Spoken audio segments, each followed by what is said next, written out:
ជំរាបសួរបងប្អូននៅក្នុងបណ្ដាញសង្គម Facebook YouTube ថ្ងៃនេះខ្ញុំមានខ្នាយមានបតោងព្រះ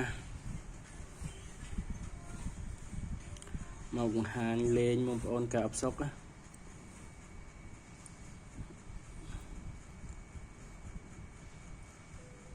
ឃើញចឹងថ្លៃបងប្អូនអើយខ្នាយកាច់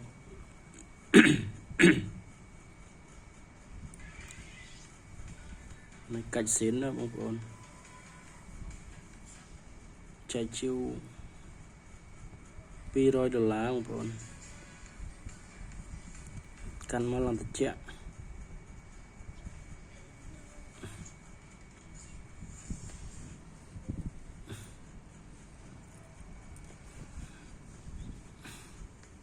មិនជាវមិនលក់មិនដូរទេបងប្អូនមិនតែគេចង់បានក៏នេះទៅតម្លៃ$200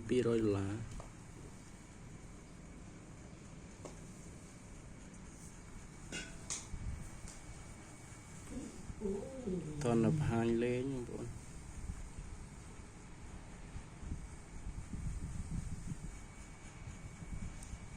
ស្រុកទេសយើងមានបញ្ហាចឹង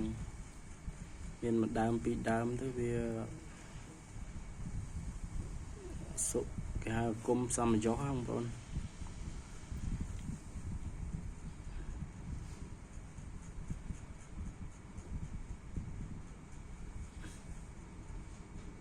អង្គនេះជាវ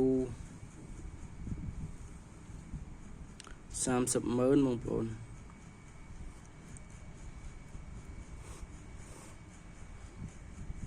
ជារបស់ចាស់ប៉ុន្តែប្រភពច្បាស់អត់ដឹងទេបងប្អូនប្រភពច្បាស់អត់ដឹងទេខ្ញុំជាវ300000តើសាច់វាសាច់អង្គនេះវាអង្គចាស់មែនមិនជាចាស់ហ្មងទេបងប្អូនដូចជាអង្គថ្មីដែរតែជាវ300000អូថ្លៃស្របដែរ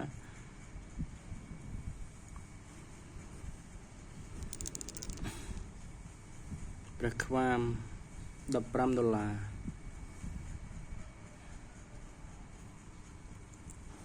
នេះព្រះខ្វាមដូចគ្នាប៉ុន្តែ170បងប្អូនមិនជាវ170ជូកាសម័យ40ឆ្នាំមុនណាបងប្អូនតិចថាខ្ញុំនិយាយលេងនេះមើល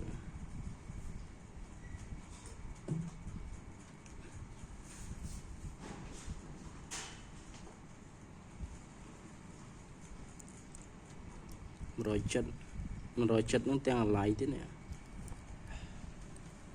ទាំងមិនថាមិនបាច់ចាំជីវពីខ្ញុំទេបងប្អូនថ្លៃនេះ$16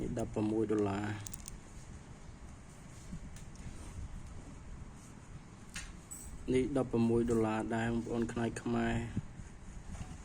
ប៉ុន្តែវាទឹកយកមកថ្មីនេះខ្ញុំយកកញ្ចក់ដៃមករុះវាតិច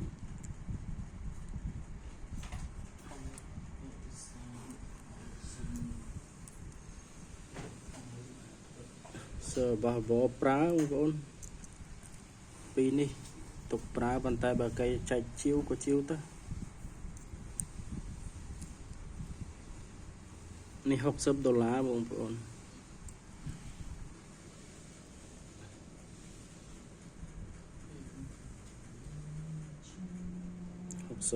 $60